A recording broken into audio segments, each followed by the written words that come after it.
Madeline stood across the walnut conference table, holding a crisp HR document like it was a grocery list. Effective immediately, she said, voice steady but ice cold. You are relieved of all operational responsibilities at Carson and Vale Industries. A transitional exit package will be processed through legal. I blinked. The words didn't land right. Couldn't. Madeline, my sister, my own flesh and blood, was firing me. Less than 24 hours after being named CEO of the company we both grew up in. Carson and Vale was our grandfather's legacy, not some startup she discovered on LinkedIn. Is this a joke? I asked. My voice came out lower than I meant. Madeline didn't respond. She simply slid the document across the polished wood and turned to the only other person in the room, Marcy Flynn. Marcy had been with the company since before we could tie our shoes. She used to braid my hair in the staff lounge when Mom worked double shifts. Now she looked like a stranger. Stoic. Tired. Madeline handed her a second envelope. You're offering her early retirement? I asked. Stunned. She's part of a legacy structure, Madeline said sharply. This is about modernization, not memories. Marcy didn't fight it. She just signed and tucked the envelope into her bag. The silence that followed could have broken glass. Madeline adjusted her blazer, gathered her papers, and walked out. No apology, no glance back. The door clicked shut. I turned to Marcy, still too stunned to cry. Are you okay? She paused, then handed me a folded yellow sticky note before picking up her coat. Read it later, she whispered, her voice cracking. I stood alone in that boardroom for what felt like a year. When I finally opened the note, I saw her familiar, slanted cursive. If you're not here, it's not Carson and Vale anymore. In that moment, it hit me. I wasn't just being let go. I was being erased. Quietly. Permanently. And I hadn't seen it coming. But the truth is, it didn't start today. It started 3 years ago. After Dad's second stroke, I dropped everything. Left my consulting firm in Austin, postponed my CPA certification. I was 25, just halfway through my MBA when I got the call. Madeline sent flowers, I moved home, and I never left. Madeline sent a bouquet. I moved back to Wichita Falls, stepped into Dad's daily operations without being asked, and never left for nearly 11 years. I was the one unlocking the warehouse before 6 a.m., and still there when the cleaning crew vacuumed the main hall at midnight. While Madeline built her name on the East Coast as a visionary strategist and branding expert, whatever that meant, I was here keeping Carson and Vale alive. Not just alive, functional. When the market collapsed in 2012, our freight contracts vaporized overnight. Carriers pulled out. Vendor lines froze. I worked 75-hour weeks, hammering out new deals, pleading with banks for extensions, and eventually liquidating 2 of our long-haul fleets just to make payroll. I didn't ask for recognition. I just couldn't let the company our grandfather built die, not while it was in my hands. At Christmas, Madeline flew in from Boston wearing a designer coat and complimented my dedication. Said I looked tired. What I didn't say, not then, not ever, was that I hadn't slept more than 5 hours a night in almost 3 years. That I'd emptied my 401k to pay our drivers during a shortfall. That I missed Dad's last birthday because I was stuck on a delivery tarmac during a storm saving our last major retail contract. She smiled for the family photos. I signed a loan extension from my phone in the parking lot. After that, we weren't the same. I told myself it was just the way we were wired. She was the charm. I was the engine. She worked the room. I worked the numbers. I believed we loved the business in different ways. But 2 nights after she fired me, I logged into the old shared drive to archive my accounts. That's when I saw the folder. Succession or Plan MH. I opened it. Board memos. Strategy proposals. Call transcripts with stakeholders dated months before Dad's second hospitalization. It was all written in clean legal language. Clinical. Polished. But the message was crystal clear. Madeline had been maneuvering for the CEO seat long before Dad was even gone. I sat motionless. She hadn't stepped into a vacant position. She had cleared the path quietly, surgically, before the dust even settled. So no, the betrayal didn't begin in the boardroom that Monday morning. It started the day she decided to take everything I built and act like she'd never even noticed. And funny enough, it all started on a quiet Sunday, 2 summers ago, at Grandpa's lake cabin. It was the kind of day that felt too quiet to matter. Late July, sun flickered through the cedar trees that lined the edge of Grandpa's lake cabin, just outside Possum Kingdom Lake. The smell of gasoline from his old fishing boat drifted up from the dock. Cicadas hummed like background static. He called me out to the porch with 2 chipped mugs of coffee and a rusted metal box resting in his lap. "You still drink it black?" he asked, already knowing. I nodded and eased into the chair beside him. His joints cracked as he shifted, and I couldn't help noticing how loose that faded flannel hung on his frame. He was thinner, slower. He was aging in ways I hadn't let myself admit. "I've been meaning to give you something," he said, setting the box between us. "But I had to be sure first. Sure of what, that you'd stay steady when the house caught fire." He opened the box, pulled out a leather folder and a heavy black pen, sleek engraved with the initials RC. I knew that pen. He only used it for major contracts, the ones that shaped futures, deals that put this company on the map. He handed them to me. "That pen's been with me since I signed my first interstate freight agreement. Don't lose it." I smiled, half confused, half honored. "What is this, Grandpa?" He nodded toward the folder. "For when the world doubts you." Inside were notarized documents. A 28% share in Carson and Vale Industries, secured in a private trust. My name sat bold on every page.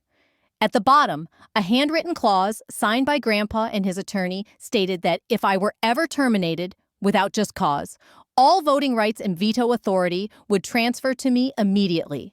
No board vote, no negotiation. My chest tightened. You really think it could come to that? If this story spoke to something deep inside you, don't just scroll away.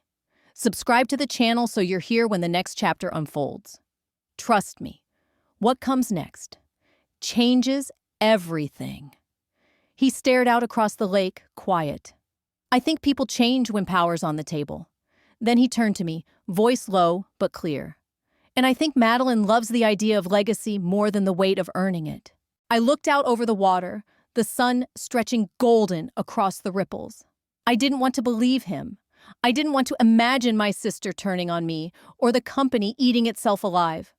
But Grandpa never said anything without cause. "Promise me you won't use it unless you have to," he said softly. "But if that day comes, you use it without hesitation. Swear it." I swear, I whispered. And I meant it, until the day I didn't have a choice. That memory returned like a whisper as I stood outside the boardroom 2 days after Madeline fired me. Folder in one hand, Grandpa's pen in the other. I had kept them tucked away in a fireproof box for almost a decade, praying I'd never need them. But now, the only thing more dangerous than using them was letting them collect dust. I didn't take the elevator. That morning, after Madeline's final remarks as CEO, I returned to my office for the last time. I packed slowly. 2 framed photos. One old mug, a spider plant I'd nurtured since my first department budget approval. I slid everything into a single cardboard box, the kind we gave to interns or contractors during offboarding. I used to hand those out. I took the stairs, not because I wanted exercise, but because I couldn't bear to descend floor by floor with the entire building watching me vanish like an afterthought. As I passed through the corridor, not a single person met my eyes. People I'd hired, mentored, stood up for in budget wars. People I stayed late for and fought to keep through 2 rounds of layoffs. They stayed glued to screens, fingers frozen over keyboards. I wasn't surprised. Madeline was CEO now. Acknowledging me meant risking visibility. And here, loyalty was only as deep as the last quarterly bonus. But Marcy stood by the back exit, arms folded, jaw clenched. She didn't say anything. Just handed me a yellow sticky note folded once precise. Then she nodded. A quiet thank you masked as a farewell. I didn't open it until I reached the parking garage. "They're not worth your silence." No name, no punctuation, just clarity. Written in Marcy's clean, steady handwriting. I sat in the car for 20 minutes, just staring at the glass facade of Carson and Vale. The building I had kept from crumbling more times than anyone inside would ever admit. I remembered sleeping on my office floor during the 2012 freight collapse. I remembered walking Dad through his retirement options after his second stroke. I remembered Madeline's rebranding banners, a new vision for tomorrow, as if I had never existed. That was the part that burned. Not the firing, not even the betrayal. It was the erasure. Like my years of sacrifice were nothing more than background static in Madeline's spotlight. When I got home, I powered up my laptop intent on closing old accounts. That's when I saw a forwarded HR memo delivered by mistake. Subject confidential. Succession plan. A. Carson phase-out. Dated 6 months prior. My name appeared in bullet points. Clinical, deliberate. Targeted transition from operations. Minimize board influence. Position Madeline as strategic evolution. No public exit messaging. Maintain low visibility. My stomach clenched. This hadn't been a sudden power grab. It was a blueprint, a quiet removal. I wasn't just fired. I'd been systematically erased, one line item at a time. By the time I parked outside Reynolds Archer and West, the heartbreak had calcified into something colder, sharper. I wasn't walking in as a sister or a former VP or the woman who rebuilt Carson and Vale during its worst decade. I was walking in as Alexandra Carson, legal majority shareholder, and the last person standing who still gave a damn about what our grandfather built. Martin West greeted me with a somber expression, the kind only someone who'd represented 3 generations of a family business could wear. His office smelled of leather-bound binders and oiled wood. Familiar. Grounding. "I heard what Madeline did," he said gently. "Your grandfather would have expected this moment." I opened my bag, pulled out the leather folder and Grandpa's engraved pen, the one I hadn't touched in years, and placed them on the table. Martin scanned the documents, his eyes pausing on the clause that changed everything. Termination without cause. Triggers full activation of voting rights and veto power effective immediately. "She didn't give me a reason," I said. My voice was steady now. "No reviews. No documentation. Nothing." "Then she handed you everything you need," Martin replied. "We'll file with the board before their next session. Once submitted, your authority is automatic. No contest." A quiet strength began to rise in me, not triumph but certainty. Then Martin hesitated, opened a second folder and slid it toward me. "You need to see this." It was a stack of corporate filings, state records, Shell LLC documents, vendor contracts refiled under unfamiliar names, and then I saw it, Trevor Holt. My breath caught. "You're kidding me. Madeline's ex-boyfriend. She's rerouting freight routes, vendor agreements, and even the Carson and Vale Sustainability Initiative trademark through a Delaware entity under his name." "That's illegal," I said, heat rising in my face. "Or at the very least, fraudulent misrepresentation." Martin finished nodding grimly. "She's not just replacing you, Alexandra. She's stripping the company for parts." I stared down at the folder. This wasn't about revenge anymore. It was about survival. "But unless someone challenges it," Martin said quietly, "it just becomes business." I stared at the filings in front of me. Vendor agreements rerouted. Trademarks reassigned. My fingers wrapped tight around Grandpa's pen, the one he gave me on that porch years ago. Madeline hadn't just betrayed me. She was draining the company from the inside, gutting Carson and Vale like it was hers to dismantle, and painting her name over the legacy I'd nearly sacrificed my life to protect. "I want every document prepared," I said, voice low but steady. "And I want the board to see all of it before she knows I'm coming." Martin leaned back in his chair, face sharpening into resolve. "You're not just fighting for your role anymore, Alexandra." "No," I said, rising to my feet. "I'm fighting for the truth. I wasn't reacting anymore. I was executing." I walked into the boardroom, unannounced, leather folder in one hand, Grandpa's pen in the other. Madeline didn't flinch, but her fingers froze mid-slide across the touchscreen as I stepped in. Heads turned, confused, then tense. I wasn't listed on the morning's agenda. According to the internal memo, I no longer held operational value. But what I held now was something more permanent: voting authority and the weight of the truth. "Good morning," I said, placing the folder gently at the center of the long oak table. "I won't take much of your time." Madeline tried to smile. It didn't reach her eyes. "Alexandra." "This isn't the place. I have documents," I said, interrupting calmly. "Proof that my termination violated the trust agreement signed by our grandfather. As of that termination," I continued, "I now hold 28% controlling shares and full veto rights, per the original incorporation terms." Martin West, seated at the end, gave a deliberate nod. His presence said what I didn't need to. This was legitimate. Madeline tried to recover. "Let's not make this personal." "It's already personal," I said, "because what you did wasn't just impulsive, it was calculated." I handed each board member a copy of the trust. Eyes scanned. Some leaned forward, some froze, and I wish that was the end of it. I added, placing my phone on the table and tapping the screen. Madeline's voice echoed clearly through the speaker. "If Holt Group funds the rebrand and West Depot expansion, I'll authorize the asset transfer quietly, no board vote." Silence. The words were poison floating in the room. She had underestimated me, but she hadn't counted on proof. Trevor Holt's name was all over the filings. Madeline opened her mouth to speak, but no sound came. One of the board members finally cleared his throat. "Where did this recording come from?" I paused. "It was sent to me anonymously," I said evenly, but I'd recognized the voice immediately. And later, while riding the elevator with Martin, I checked the email metadata again. The sender used a masked account, but the file name told the real story: et finalaudio.mp3 et Elise Tran. She hadn't just exited quietly. She'd left me a weapon, and Madeline never saw it coming. The silence that followed wasn't empty. It was full, dense like air just before a summer storm hits. Madeline's jaw was locked, her arms stiff, but the cracks were forming. She blinked too fast. Her knuckles blanched white against the podium. The facade was breaking. Chairman Leary leaned forward.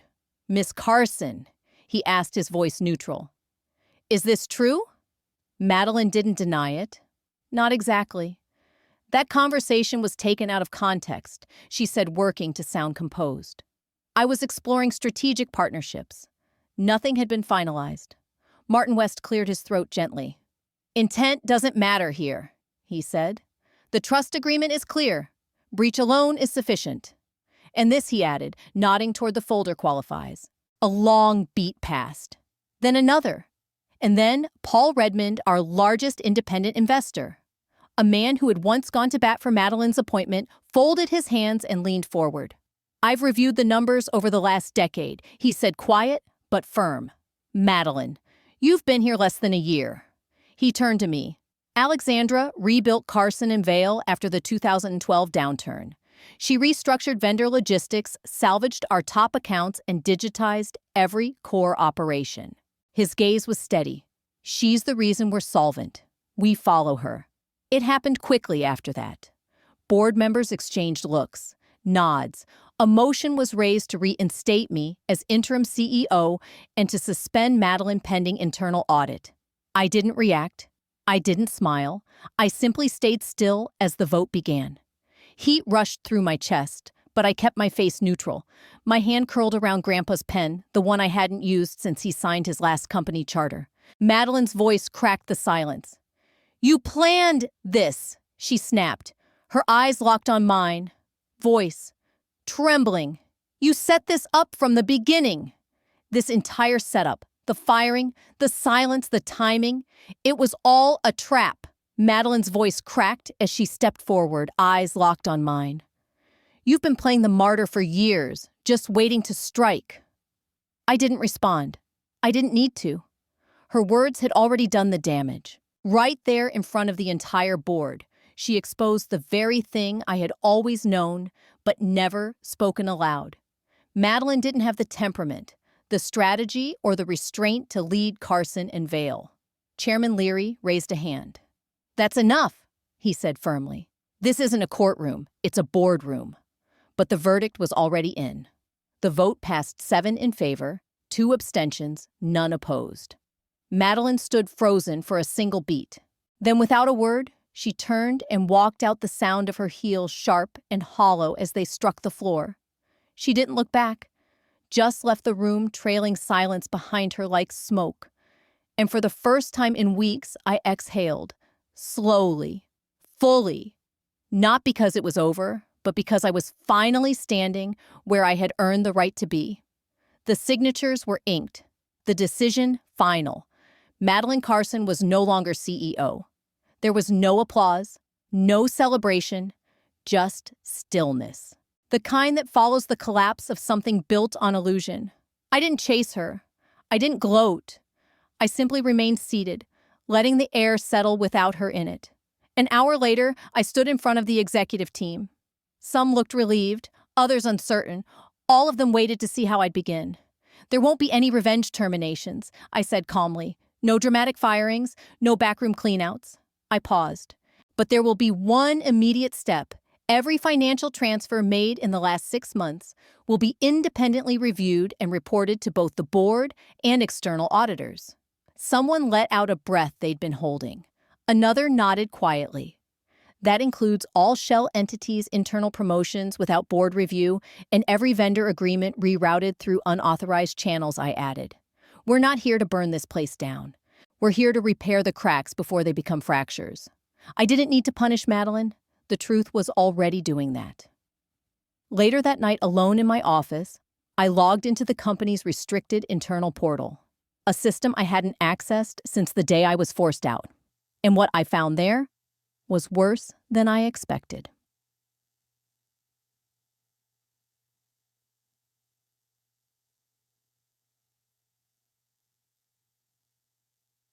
Martin had submitted the paperwork requesting full administrative access be restored to me within 24 hours. By the following morning, it was done. I logged into the system and opened Madeline's executive correspondence folder. Buried beneath glossy rebrand decks and media strategy briefs was a file that stopped me: cold personnel realignment proposal. Phase 2. The document laid out a calculated purge plans to quietly eliminate long-standing employees tied to our father's era. People like Marcy Flynn Patrick from Fleet Angela in distribution. People who had built Carson and Vale from the ground up long before Madeline ever walked through the front doors. She hadn't just fired me. She was planning to erase the legacy, erase him, erase us. My phone buzzed on the desk. A text from an unknown number. Marcy, you were never the shadow. You were the sun. I stared at it for a long time before saving it, not to remember the grief, but to hold on to the clarity. I hadn't reclaimed this company to prove I was right. I did it to protect the people and principles that were being discarded without ceremony. And I would lead with something Madeline never understood: discipline without vengeance. There was no time for celebration, no fanfare. The next morning, I arrived at the office at 6:15 a.m., just like I always had before. No press, no cameras, just a quiet walk through the lobby I hadn't entered freely in weeks. The walls still displayed Madeline's slogans: a new era, a bold vision. But now that era would be mine to define. By 7:00 a.m., I had the department heads gathered in the main conference room. Some looked weary, others cautious. But they came, and that meant something. We're not chasing flash anymore, I said, standing at the head of the table. No slides, no theatrics. We're going back to fundamentals: integrity, reliability, accountability. No one clapped, but heads nodded. Slowly, surely. Within days, I dissolved the shadow task forces Madeline had installed. I reinstated managers she had sidelined. I brought Marcy back as senior advisor of legacy operations. She cried when I offered, then accepted with a firm handshake that reminded me exactly why I trusted her. Our first major win came a week later when Everline Logistics, a client we nearly lost, reached out for renegotiation. They'd been ready to walk under Madeline's direction. Now they wanted a 10-year commitment. "We trust you, Alexandra," their CEO said. "You're the reason we signed with Carson and Vale in the first place." I sat alone in my office, lights dimmed and blinds drawn against the late afternoon sun. The desk felt different now, heavier, quieter. I reached into the top drawer and pulled out the pen Grandpa had given me 2 summers ago. Waited. Familiar. The initials RC still gleamed faintly along its side. For when the world doubts you. I clicked it once, then signed the new operational roadmap. The rebuild had begun. But not everyone had moved on. That same afternoon, there was a knock at my door. Quiet. Hesitant. It was Jamie, one of the youngest analysts in our business intelligence unit. Barely 26. "Can I talk to you?" he asked, shifting awkwardly in the doorway. "Off the record." I closed my laptop and nodded. "Of course." He sat down, stared at the floor for a long moment, then finally spoke. "About a month ago, Madeline offered me a promotion. Director level. Double my salary." I kept still. She said all I had to do was give her updates on department activity, especially on anyone tied to your leadership era. He glanced up nervously. She wanted names. "Who was loyal to you?" My expression didn't change. "Did you?" He shook his head quickly. "No, but..." I recorded our conversations, just in case. He reached into his bag and slid a small USB drive across my desk. "You should have this. I don't want anything in return." He paused. I want to work for someone who doesn't treat loyalty like a threat." I looked at him. Really looked. And in his nervous posture, I didn't see fear. I saw something else. Conviction. "Jamie," I said quietly, "you're exactly the kind of leader we'll need to build the next decade." His shoulders softened with visible relief. "Thank you." After he left, I sat in silence, holding the drive in one hand and Grandpa's pen in the other. The past had tried to erase me, but the future was mine to write one decision, one voice at a time. What struck me wasn't the stillness. It was how comfortable I had become with it. A full week had passed since the board vote, since Madeline's exit, since the last round of murmured apologies from those who had looked the other way. The building felt steadier now, quieter, more honest. But something inside me still felt unfinished. That morning had come, but a new chapter was just beginning. I arrived earlier than usual. 5:45 a.m., just before sunrise. The Carson and Vale Tower stood in a soft, blue-gray hush. The city hadn't fully woken up yet, and neither had the noise, just the quiet hum of lights clicking on floor by floor. At the corner of what was now officially my office, someone had left a sealed envelope with my name handwritten across the front. No return address? The script stopped me cold. I knew it instantly. Grandpa's. My fingers trembled as I broke the wax seal. Inside was a single sheet of paper, aged at the corners and written in his unmistakable black ink. Alexandra. Clarity comes after betrayal, but once you see clearly, don't ever look away. Your sister isn't your enemy. Confusion is. In this life, people will disappoint you. Systems will try to erase you. But if you still hold your name, your purpose, and your pen, you haven't lost. Now take your place. And don't flinch. I read it twice. Then again, the weight in my chest didn't lift, but it settled. Like something had finally clicked into place. No more battles, no more proving. Just the quiet knowledge that I had done what needed to be done, and that sometimes doing the right thing comes without applause. I walked slowly into the CEO's office, the same one my father once ruled from, the one Madeline had redesigned, and the one I now reclaimed not with vengeance, but with clarity. On the desk sat my grandfather's pen. I clicked it once, then turned to the floor-to-ceiling windows, watching the city begin to stir. That's when Martin called. "Have you seen the latest email?" "No," I said, opening my laptop. Subject: Merger Interest, Strategic Future, from Victor Lang, CEO, Apex Logistics Group. They were the same firm Madeline had tried to sell us out to once. But this message felt different. "We're impressed with how you've stabilized the company. If you're open to a merger, we'd like to meet under your terms." I smiled. Not because they wanted us, but because now they understood we don't bend. I replied with one line, "Happy to talk, but this time, we lead." Then I leaned back, closed my eyes, and let the silence settle around me, not as loneliness, but as proof I'd made it. Not because I fought harder, but because I stayed. If you've made it this far, thank you for listening, for sitting with the silence, and for witnessing the kind of battle most people never see. I didn't win by yelling louder or burning it all down.